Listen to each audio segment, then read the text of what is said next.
স্বাগত খেলাযোগে আপনাদের সাথে আছি আমি ফাইম রহমান। শততম টেস্টের দ্বিতীয় দিনে শুরুটা হলো সেঞ্চুরি দিয়ে। মুশফিকের জন্য এর চেয়ে ভালো স্মৃতি আর কি বা হতে পারে। তবে দিনের শেষ খবর, মিরপুর টেস্টে আয়ারল্যান্ডের বিপক্ষে ড্রাইভিং সিটে বাংলাদেশ নিজেদের প্রথম ইনিংসে 476 রান তুলে অল আউট হয় টাইগাররা। জবাবে 5 উইকেটে 98 রান তুলে দিনের খেলা শেষ করেছে আয়ারল্যান্ড। ওরা এখনো পিছিয়ে 378 রানে। খালিদ জামিলের রিপোর্টে বিস্তারিত। নট আউট 99 কথাটা শোনায় প্রাচীন যুগে জন্ম নেওয়া কোনো এক ছোট গল্পের মতো। একটা মাত্র রানের ব্যাপার, কিন্তু তার ইফেক্ট যেন আকাশ ভেদ করে যায় মহাকাশের পথে। সেই এক রানের চাপ নিয়েই মুশফিকুর রহিম কাটিয়েছেন একটা রাত। তার জন্য হয়তো ব্যাপারটা আরো কঠিন কিছু, কারণ এটা তার শততম টেস্ট। কিন্তু মিরপুর টেস্টের দ্বিতীয় দিনের রোদ ঝলমলে সকালে তার মধ্যে খুব একটা তাড়াহুড়ো দেখা গেল না। আইরিশ বোলার হামফ্রিসের করা প্রথম ওভারটায় কোনো রানই নিলেন না। পরের ওভারে পেসার জর্ডান নীলের করা বল দূরে ঠেলে নিয়ে নিলেন সেই ইফেক্টিভ একটা রান। ক্যারিয়ারে আরও একবার পৌঁছে গেলেন 3 অঙ্কের ম্যাজিক্যাল ফিগারে। যেন বলে কই করলেন কাজটা। শততম টেস্টটা রাঙালেন আরও একটা 100 রানের ইনিংসে। এর আগে মাত্র 11 জনের আছে এই কীর্তি। আর অস্ট্রেলিয়ান কিংবদন্তি রিকি পন্টিংই একমাত্র ক্রিকেটার যার শততম টেস্টে আছে ডাবল সেঞ্চুরির নজির। ইতিহাস গড়ার এই দিনে মুশির সাথে ছিলেন লিটন কুমার দাস। তিনি খানিক বাদেই 50 পূরণ করলেন। দুজনের পার্টনারশিপ অফ 100 রানসও হয়ে গেল ইতিহাস। গ্যালারিতে দাঁড়িয়ে করতালিরত বিসিবি সভাপতি আর বাংলাদেশের প্রথম টেস্ট সেঞ্চুরিয়ান আমিনুল ইসলাম বুলবুলকে সাক্ষী রেখে লিটন মুশফিক মিলে গড়লেন নিজেদের 7 নম্বর 100 রানের জুটি, যেটা আবার বাংলাদেশের হয়ে সর্বোচ্চ। মুশি অবশ্য ইনিংসটা আর বেশি সময় ক্যারি করতে পারেননি। স্পিনার হামফ্রিসের বলটা পেয়ে গিয়েছিল unexpected turn and bounce. Second স্লিপে দাঁড়ানো বালবির্নি বলটা তালুতে বন্দি করতে ভুল করেননি। 106 রানে টাইগারদের Mister Dependable for all time যখন ফিরে যাচ্ছিলেন, পেয়েছেন আইরিশ ফিল্ডারদের অভিবাদন। তার আগেই অবশ্য নামের পাশে যুক্ত করে নিয়েছেন 13 নম্বর সেঞ্চুরি মুমিনুল হকের সাথে, যেটা যৌথভাবে বাংলাদেশের সর্বোচ্চ। বাংলাদেশের বাকি গল্পটা টেনে নিলেন লিটন দাস, সাথে মেহেদী মিরাজ। লিটনের সেঞ্চুরিটার জন্য অপেক্ষা করতে হয়নি খুব বেশি। ক্যারিয়ারের 5 নম্বর আর হোম অফ ক্রিকেটে নিজের দ্বিতীয় ফার্স্ট ক্লাস ম্যাচের হিসেবে এটাও তার শততম লড়াই। সেটাই রাঙালেন শতক দিয়ে। যদিও অপেক্ষাটা একটু দীর্ঘই হয়ে গেছে। সবশেষ টেস্ট সেঞ্চুরি এসেছিল তার রাওয়ালপিন্ডিতে গেল বছরের আগস্টে পাকিস্তানের বিপক্ষে।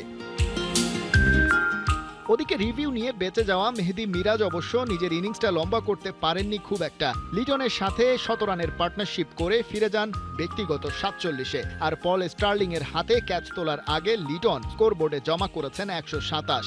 লেজের দিকের ব্যাটাররা খুব একটা সুবিধা না করতে পারায় বাংলাদেশ গুটিয়ে যায় 476 রানে। রানের পাহাড় তৈরি করায় চাপমুক্তভাবেই ফিল্ডিংয়ে নামে টাইগাররা। ওদিকে আয়ারল্যান্ড পড়ে ব্যাটিং বিপর্যয়ে। মিরপুরের উইকেট হাতের তালুর মতো যেন চেনা হাসান মুরাদ তাইজুলদের। 94 রান তুলতে নেই ওদের প্রথম 5 উইকেট। মুরাদের নামের পাশে জোড়া উইকেট। খালেদ, তাইজুল আর মিরাজ মিলে শিকার করেছেন একটি করে। আয়ারল্যান্ড দিন শেষ করেছে 98 রানে। ওরা এখনো পিছিয়ে 378 রানে। সর্বোচ্চ স্কোরার ওপেনার পল স্টার্লিং করেছেন 27। খালিদ জামিল, 71। শততম টেস্টে ছেলে মুশফিকের সেঞ্চুরি মিসের শঙ্কায় পড়েছিলেন বাবা মাহবুব হামিদ তারা। তবে মুশি করেনি হতাশ। ছেলে টেস্ট যতদিন উপভোগ করে ততদিনই খেলুক, বাবার এমনটাই চাওয়া। মুশফিকের সেরা মুহূর্ত ও কষ্টের মুহূর্ত সহ নানা বিষয়ে তার বাবা কথা বলেছেন খেলাযোগে। নায়ান বিন জসিমের রিপোর্টে বিস্তারিত।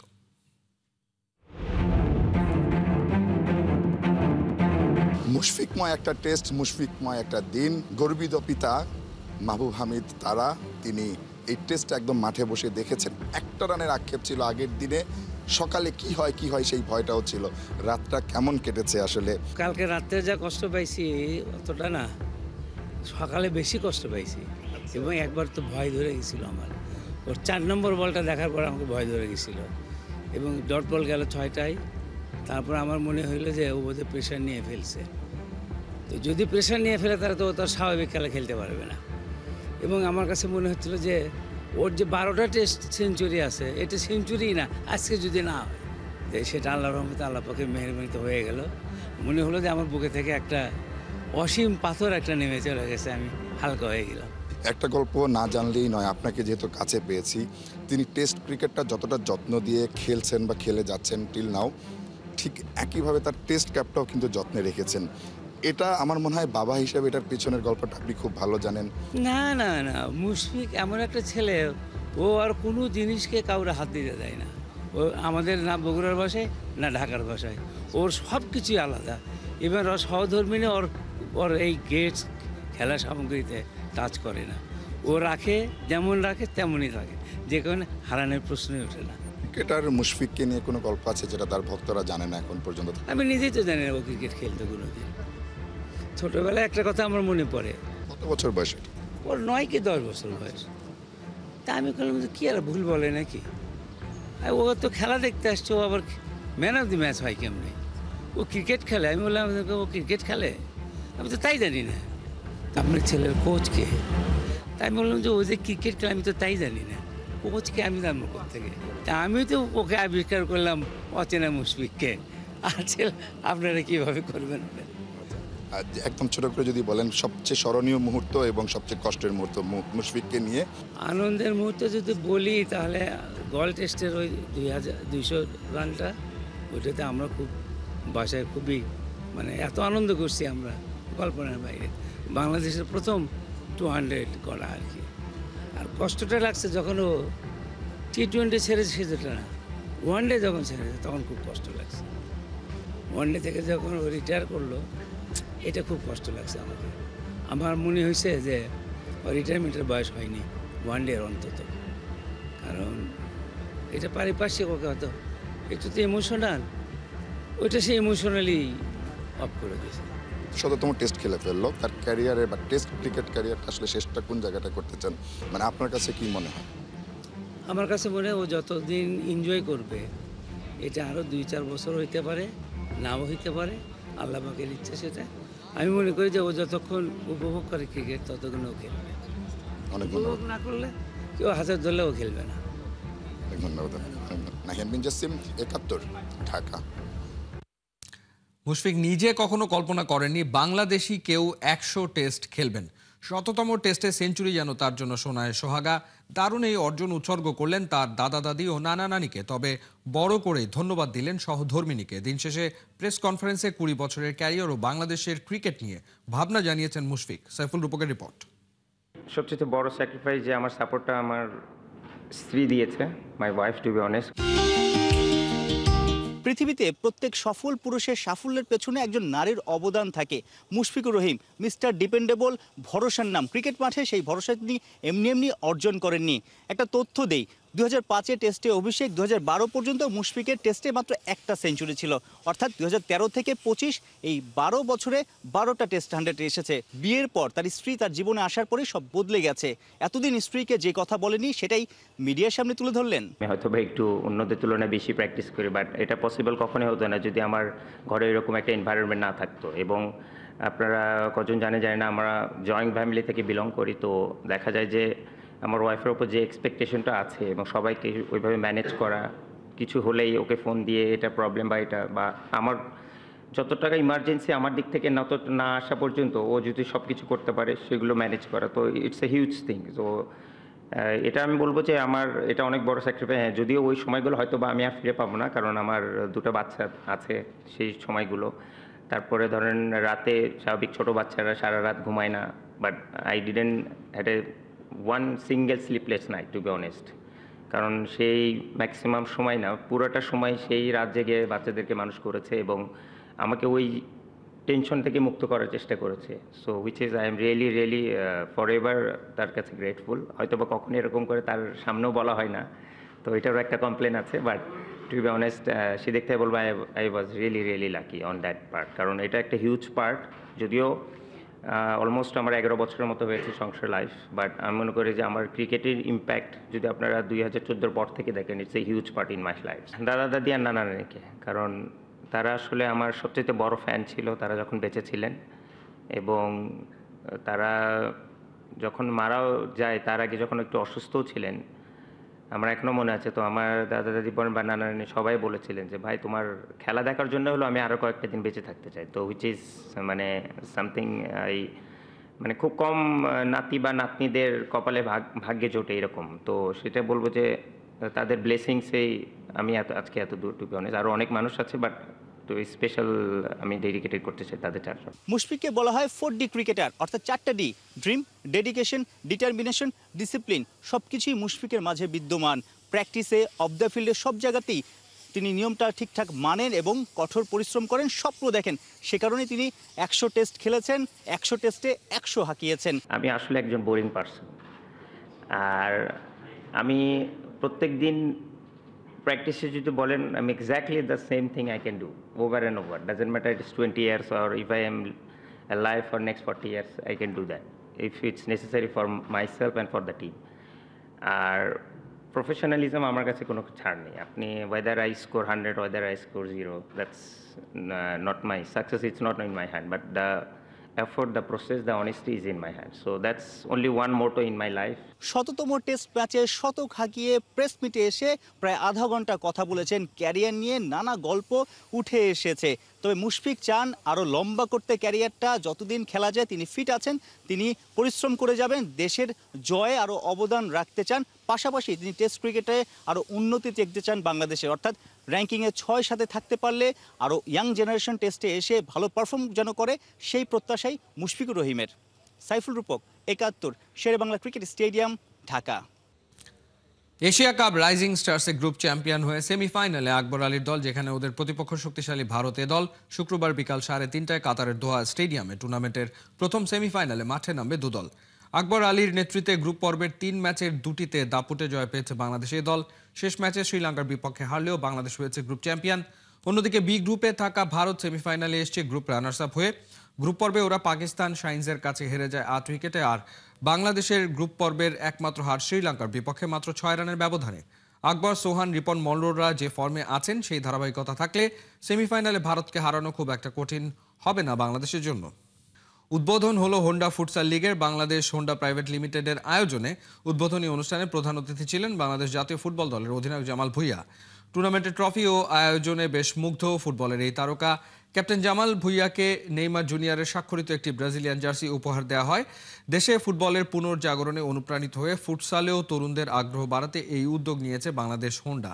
তবে শুধু ফুটসাল নয়, সব ধরনের খেলাতে তরুণদের যুক্ত করতে জয়, গ্রোথ এবং কানেক্টেড 3 চেতনার ভিত্তিতে সাজানো হয়েছিল পুরো অনুষ্ঠান। কোনো বড় টুর্নামেন্ট কোয়ালিফাই করতে হবে, দেন আপনি দেখবেন ক্রেজিনেস আরও বাড়বে। আর কত বছর যে ট্রফি আমি দেখছি, এটা জাস্ট একটা নিজের অপিনিয়ন না, বাট যে ট্রফি হন্ডা প্রেজেন্ট করছে আমার খুব ভালো লাগছে, টু বি অনেস্ট। কানাডায় ফিরে যাওয়ার আগে পূর্বপুরুষের স্মৃতি বিজড়িত স্কুল ভ্রমণে গেলেন সমিত সোম। ন্যাশনাল হিরোর আগমনে স্কুল শিক্ষার্থীদের মাঝে আনন্দের সীমা নেই। দেশে অবস্থান করার প্রতিটা মুহূর্ত যেন উপভোগ করেছেন এই মিডফিল্ডার। মৌলভীবাজার থেকে আহমেদ ফারুক মিলাতের তথ্য ছবিতে আবু নাইমের রিপোর্ট। ফিফা উইন্ডোতে এসেছিলেন বাংলাদেশে, ম্যাচ খেললেন, দলকে জেতাতে রাখলেন বড় ভূমিকা। ফেরার পথে ভালো কিছু স্মৃতি নিয়ে কানাডায় যাওয়ার কথাই ভাবলেন সমিত সোম। তাই তো ছুটে গেলেন স্কুলে, যেখানে একটা সময় কেটেছে বাবা মানস সোমের ছোটবেলা।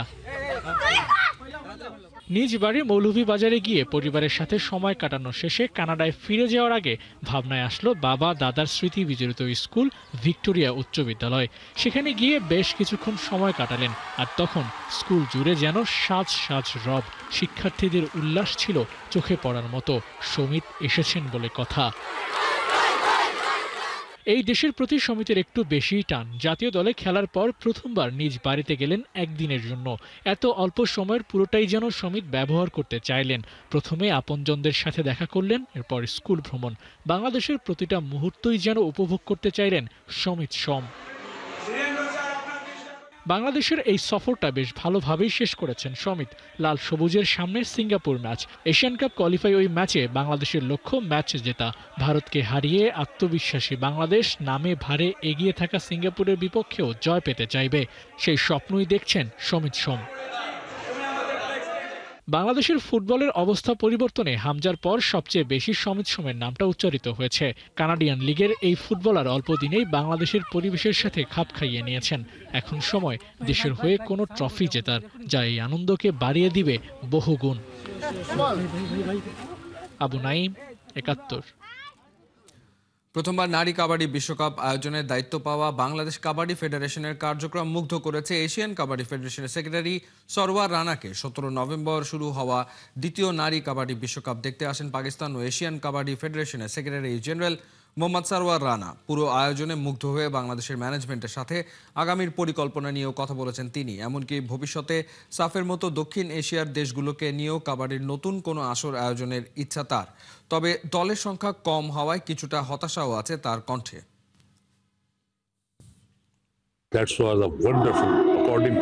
আয়োজন বিশ্বকাপ স্তরের, এমনকি বিশ্বকাপের থেকেও অনেক উন্নত ও চমৎকার। আমি ভাবতে পারিনি যে বাংলাদেশ এটি করতে পারবে, কিন্তু বাংলাদেশ তা প্রমাণ করেছে। এর মানে হলো এখন বাংলাদেশের কাবাডি ফেডারেশন নিরাপদ হাতে আছে। এই বিশ্বকাপের মান ইতোমধ্যেই আগের থেকে অন্যান্য বিশ্বকাপের চেয়ে অনেক উন্নত হয়েছে। শুধুমাত্র একটি কাজ বাকি ছিল, আর তা হলো 3, 4, 5 বা 6টি দল আরো অন্তর্ভুক্ত করা। আমাদের পরিকল্পনা আছে ভালো মেগা কাবাডি ইভেন্ট আয়োজনের বিভিন্ন অংশে, যেমন বাংলাদেশ, ইউরোপ, আফ্রিকা এবং ইরান, পাকিস্তানের মতো জায়গায় মেগা কাবাডি ইভেন্ট আয়োজন করার জন্য। ইউরোপিয়ান ফুটবলের শিরোনামে আবারও বার্সেলোনা। কারণটা লিওনেল মেসি নয়, না কোনো নতুন তারকা, বরং তাদেরই বর্তমান গোল মেশিন রবার্ট লেভানডফস্কিকে নিয়ে। সম্প্রতি জানা গেছে চাঞ্চল্যকর এক তথ্য, 2022-23 মৌসুমের শেষ 2 ম্যাচে গোল করা বন্ধ করতে বলা হয়েছিল লেভাকে, কিন্তু আরও 2 গোল মানেই বায়ার্নকে অতিরিক্ত 2.5 মিলিয়ন ইউরো পরিশোধ। সেই আর্থিক চাপ থেকে বাঁচতেই এই বিতর্কিত নির্দেশনা। ফুটবল দুনিয়াকে নাড়িয়ে দেওয়া এই বিরল ঘটনা নিয়ে আরও জানাচ্ছেন জুবায়ের নূর। ফুটবলের নাটকীয়তা তো কতই দেখেছেন, কিন্তু এমন ঘটনা কি শুনেছেন এর আগে কখনো? পোলিশ ফিনিশার রবার্ট লেভানডফস্কি যখন বার্সেলোনার আক্রমণ ভাগের প্রাণ, ঠিক তখনই শিরোপা উৎসবের মধুরতম সময়ে তাকে ডেকে পাঠায় ক্লাব কর্তৃপক্ষ। বৈঠকে উপস্থিত থাকেন সভাপতি হুয়ান লাপুর্তো, এবং সেখানেই নাকি বার্সা বার্তা দেয়, শেষ 2 ম্যাচে তোমার আর গোল করা চলবে না। ক্যারিয়ারের প্রতিটি ম্যাচে গোলের ক্ষুধা যার পরিচয়, সেই লেভানডফস্কির কাছে কেনই বা এমন চাওয়া? অবাক তো হতেই হয়, কিন্তু কারণটা কৌশলগত ছিল না, বরং খাঁটি আর্থিক বিপর্যয়। কারণ বায়ার্ন থেকে তাকে কিনতে যে 5 মিলিয়ন ইউরোর ভ্যারিয়েবল যুক্ত হয়েছিল, তাই 25তম গোল ছুলেই ক্লাবকে পরিশোধ করতে হতো 2.5 মিলিয়ন ইউরো অ্যান্ড অন। আর তাই নাকি গোল আটকে রাখার সিদ্ধান্ত। শেষ 2 ম্যাচে পুরো সময় খেলেও গোল পাননি রবার্ট লেভানডফস্কি। এটুক শুধু পরিসংখ্যান, কিন্তু নৈতিকতার মাঠে এ অধ্যায় এখন বিতর্কের কেন্দ্রবিন্দু। তবুও 23 গোলে জিতে নেন পিচিচি ট্রফি, পেছনে ফেলেছেন কারিম বেনজেমাকেও। এই ঘটনার মধ্যেই ফুটবল বিশ্বে আবারও উঠে এলো বার্সেলোনার বাস্তবতা। অসঙ্গতিপূর্ণ অর্থনীতি, বেতন কাঠামোর ভার, আর লা লিগার ফিনান্সিয়াল ফেয়ার প্লেতে এখনো 1:1 রুলে ফেরা না ফেরা। লেভানডফস্কি ক্লাবের সর্বোচ্চ বেতনভোগী। এটা যেমন মাঠে তার গুরুত্ব বুঝিয়ে দেয়, ঠিক তেমনি আর্থিক ভারও বাড়ায়। চুক্তি শেষ হতে আর মাত্র 1 মৌসুম। ক্লাবের ভেতর থেকে ভেসে বেড়ানো গুঞ্জন, নতুন চুক্তির পরিকল্পনা নেই। অর্থাৎ ক্যাম্প নুর আকাশে লেভানডফস্কির ভবিষ্যৎ এখন ধোঁয়াশা। তবুও মাঠের লড়াইয়ে লেভানডফস্কি এখনো টপ ক্লাস। সেল্তা ভিগোর বিপক্ষে হ্যাটট্রিক করে 106 গোল ছুঁয়ে পেরিয়েছেন নেইমারকে। চলতি মৌসুমেও লা লিগার বার্সার সর্বোচ্চ গোলদাতা তিনি। 37 বছর বয়সেও গতির কমতি নেই। সিদ্ধান্তে এখনো ধার, আর গোল পোস্ট দেখলে তার ক্ষুধা অপরিবর্তিত। এই ধারাবাহিক পারফরমেন্সই তাকে আবার আলোচনায় নিয়ে এসেছে। লক্ষ্য এখন এসি মিলান। ক্লাবটির স্পোর্টিং ডিরেক্টর ইগলি ও লেভানডফস্কির এজেন্ট তিনি জাহাভির আলোচনায় উঠে এসেছে মিলানের আগ্রহ। তবে বাধা তার বার্ষিক বেতন 20 মিলিয়ন ইউরো। সেটা মিলানের পক্ষে সম্ভব নয়। তবে লেভানডফস্কির হৃদয় কোথায়? তিনি নিজেই বলেছেন, বয়স কোনো বাধা নয়, আমি এখনো ক্ষুধার্ত, এখনো জিততে চাই। জুবায়ের নূর, 71। এ ছিল এই মুহূর্তের খেলাযোগে সরাসরি সংবাদ অনুষ্ঠান দেখতে চোখ রাখুন 71 ফেসবুক পেজ এবং সাবস্ক্রাইব করুন 71 ইউটিউব চ্যানেল 71 সাথে।